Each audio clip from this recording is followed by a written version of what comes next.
అబ్బా ఈ బాడీ పెయిన్స్తో చచ్చిపోతున్నా. ఎరా కొత్తగా జిమ్కి వెళ్తున్నావుగా, ఎలా ఉంది? ఏం జిమ్ రా బాబు, బయట బరువులు మోస్తే డబ్బులు ఇస్తారు, ఇక్కడ డబ్బులు ఇచ్చి బరువులు మోయాలి. మరి మానేయచ్చుగా.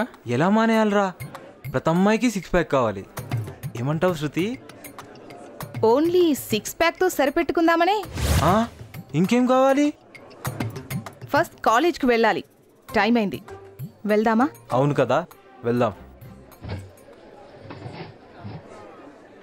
బిల్ ఎంత? 130 సార్. 4+100 కదా, 130 ఏంటి? గవర్నమెంట్ ఈరోజు నుంచి సర్వీస్ ట్యాక్సులు పెంచింది సార్, మరి మేము పెంచాలి కదా. ఇన్కమ్ మీకు, ఇన్కమ్ ట్యాక్స్ మాకా? మీ ఇష్టం అయిపోయింది, తీసుకోండి.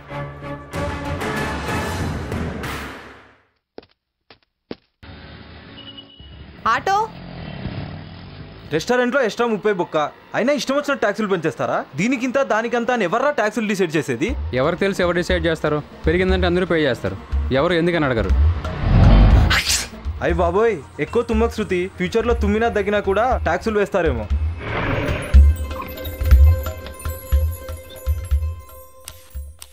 అరే మేడం 30 ఇచ్చారేంటి? 45. నిన్న కూడా 30 రూపీసే ఇచ్చాం కదా.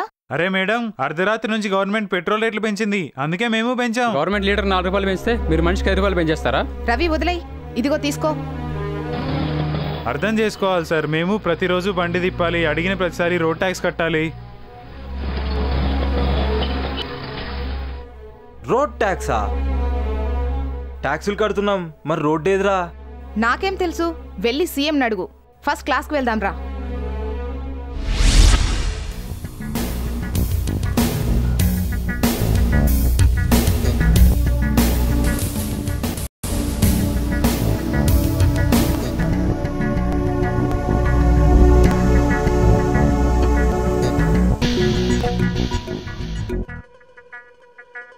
మహేష్, నోటీస్ బోర్డులో ఇంటర్నల్ మార్క్స్ పెట్టారంట, వెళ్ళి చూద్దామా? ఈసారి ఎగ్జామ్ చాలా బాగా రాశాను, చూద్దాం పద. పద.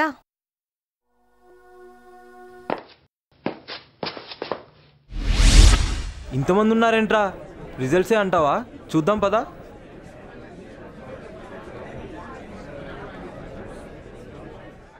ఏంటిది? సర్క్యులర్ ఆఫ్ ఇంక్రీజింగ్ ఫీజా? మళ్ళీ ఫీజు పెంచారా? లాస్ట్ ఇయర్ ఫీజు పెంచారు.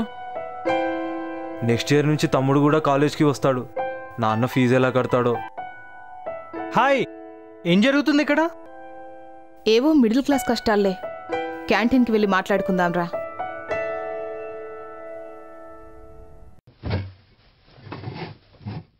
ఏం తింటారు చెప్పండి? మేము తిన్నాం, నువ్వు చెప్పు. రాము, ఒక ఊతప్పం 3 పెప్సీ.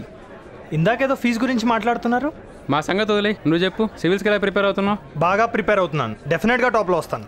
రే కళ్యాణ్, నువ్వన్నా జైల్లో ఉండే ఐఏఎస్లా కాకుండా జనంలో ఉండే ఐఏఎస్లా ఉండు. ఖచ్చితంగా ఉంటాను రా, తీసుకోండి.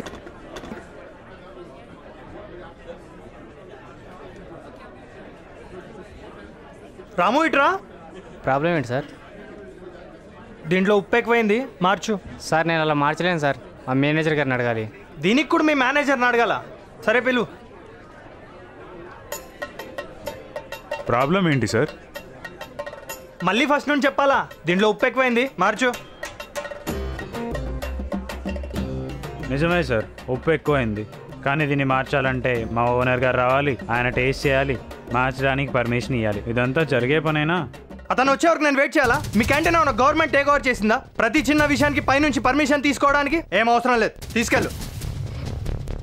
వెళ్దాం రండి.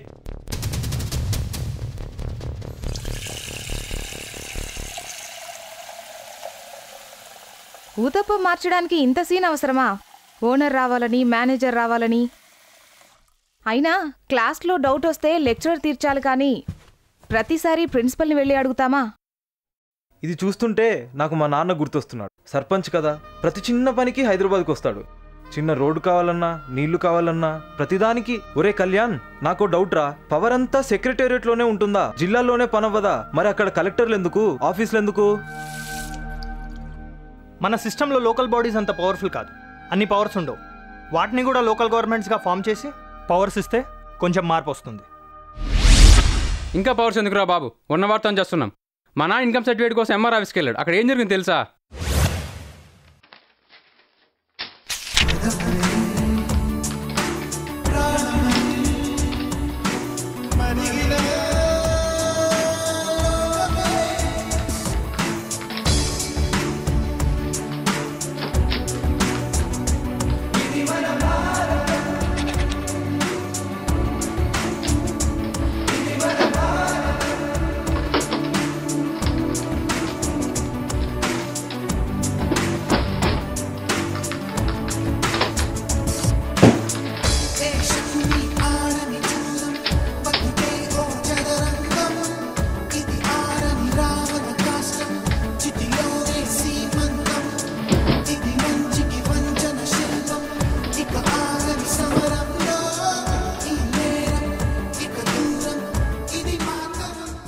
అది జరిగింది. ఆ లంచం డబ్బుతో నాకు కొత్త డ్రెస్ వచ్చేది. వాళ్ళకి ఇంకా పవర్స్ ఇస్తే అమ్మో ఊహించడానికి కష్టంగా ఉంది. నువ్వు చెప్పింది పాయింటే. పవర్స్ ఇవ్వాల్సింది పని చేయడానికి. మన దేశంలో మంచి చేయడానికి అధికారాలు లేవు, కానీ లంచాలు పీక్కు తినడానికి మాత్రం అవకాశాలు ఉన్నాయి. అందుకే రైట్ టు సర్వీసెస్ యాక్ట్ రావాలి. ఏ పని ఎన్ని రోజుల్లో జరగాలి, జరగకపోతే ఫైన్ ఏంటి లాంటి విషయాలు ఆ చట్టంలో ఉంచాలి. అవినీతి పరులే అసెంబ్లీలో ఉన్నారు, వాళ్ళు ఇలాంటి మంచి చట్టాలు చేస్తారా?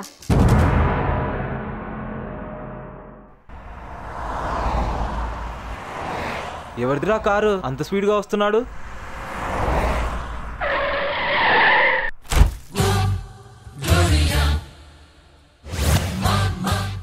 Hi guys, house my new car. మళ్ళీ కొత్త కారా? ఏంట్రా మా నాన్న ఎమ్మెల్యేని మర్చిపోయారా? తను రీసెంట్గా ఒక కాంట్రాక్ట్ ఇప్పించాడు, మట్టి రోడ్ని సిమెంట్ రోడ్గా మార్చాలని. వాళ్ళు రోడ్ మార్చలేదు, నా కార్ మార్చారు. హే శృతి, ఎప్పుడు వీళ్ళతో ఆటోలేం వెళ్తావు? నాతో రా, కొత్త కారు, నాతో రైడ్, చాలా స్మూత్గా ఉంటుందని తిరిగిన వాళ్ళందరూ చెప్తారు. నీకు అదే ఫీలింగ్ కలిగిస్తా. Hey, mind your language, okay? మీ నాన్న అక్రమంగా సంపాదిస్తుంటే అడ్డంగా పెరిగావు. మీ ఆస్తంతా లాక్కొని రోడ్డు మీద నిలబడితే తెలుస్తుందిరా నీకు. ఆస్తి లాక్కోవడమా? మహా అయితే జైల్లో పెడతారు, ఏసీ రూముల్లో పెడతారు, బిర్యానీలు పెడతారు, న్యూస్ పేపర్లో పెద్ద పెద్ద ఫోటోలు ఇస్తారు, న్యూస్ ఛానల్లో పబ్లిసిటీ ఇస్తారు. ఆ తర్వాత మేము డబ్బులు ఇస్తాం, వాళ్ళు బెయిల్ ఇస్తారు. చూడు పాపా, మా నాన్న 10 కోట్లతో గెలిచి 20 కోట్ల అభివృద్ధి చేయడు, 100 కోట్ల అవినీతే చేస్తాడు. అయినా నాతో రైడ్ మిస్ అవడం నీ బ్యాడ్ లక్. పోవే.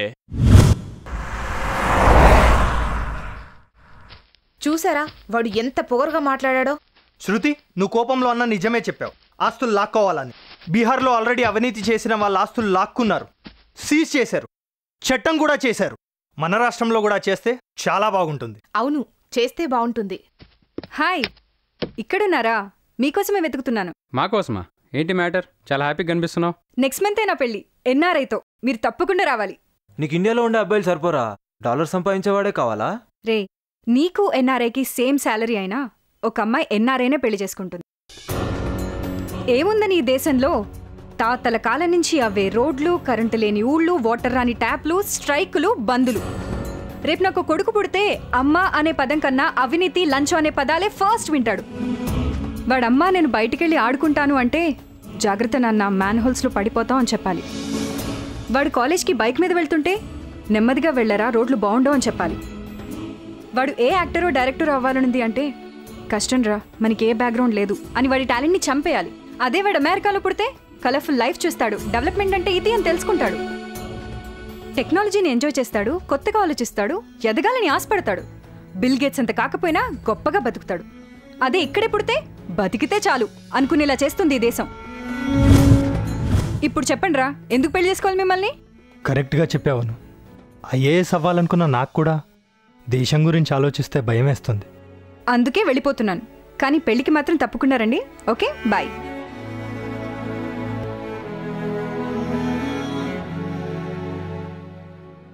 అంటే ఇక్కడ పుడితే పెళ్లి కూడా పనికిరామా? అదేగా చెప్పింది. 6 ప్యాకే చాలనుకున్నాను, ఎన్ఆర్ఐ కూడా అవ్వాలా? అయితే నేను అమెరికాకి వెళ్ళిపోతారా? ఎంతమంది అని వెళ్తారు? అమెరికా కూడా వీసాలు వేలల్లోనే ఇస్తుంది, కానీ మనం కోట్లల్లో ఉన్నాం. మిగతా వాళ్ళ పరిస్థితి ఏంటి? మరి ఏం చేయాలి? అమెరికాని ఇక్కడే సృష్టించాలి, మనము డెవలప్ అవ్వాలి. మాకు డెవలప్ అవ్వాలనే ఉంది, దేశం మారాలన్న కోరిక ఉంది, సిస్టమ్ పైన కోపం ఉంది. కానీ ఏం చెయ్యాలి, ఎలా చెయ్యాలి?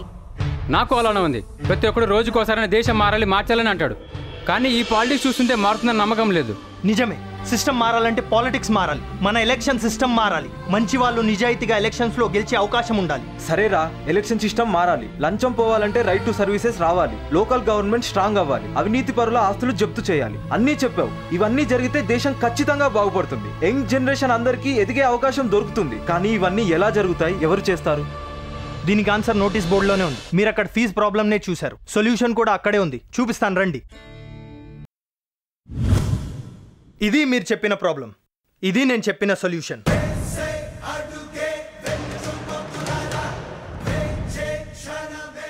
సురాజ్ చూద్దామమ్మా, దేనికోసం ఇది? నీకోసం, నా కోసం, మనందరి కోసం. ఇలాంటి అవకాశం మళ్ళీ మళ్ళీ రాదు. మనం డిస్కస్ చేసుకున్న ప్రాబ్లమ్స్ పోవాలనే జరుగుతున్న ఉద్యమం ఇది. ఇంకా డీటెయిల్స్ వెబ్సైట్లో ఉన్నాయి, చూపిస్తాను రండి.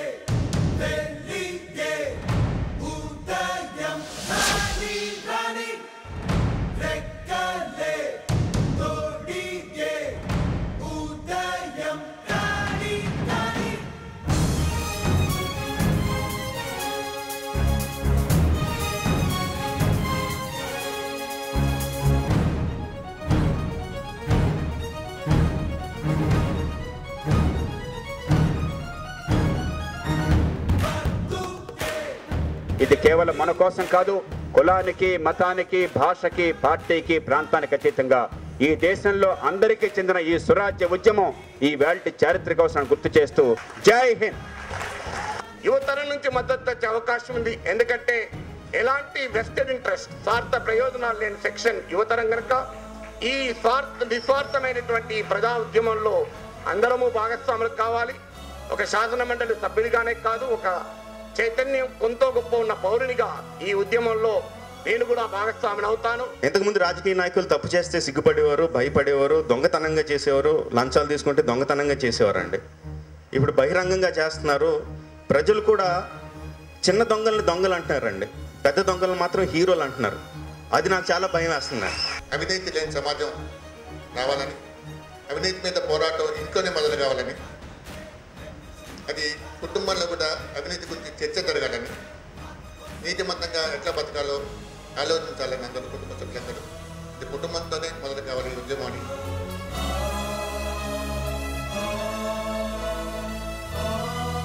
ఇది సురాజ్య ఉద్యమం మన కోసం. దీంట్లో డెఫినెట్గా పార్టిసిపేట్ చేయాలి. మన జీవితాలు మారాలంటే మన ఉద్యమంలో పాల్గొనాలి. నిజంగా ఖచ్చితంగా సపోర్ట్ చేద్దాం, లేకుంటే మన నెక్స్ట్ జనరేషన్ కూడా మనలాగే చస్తూ బతకాలి. పదండి, మన కోసం మనం ఫైట్ చేద్దాం.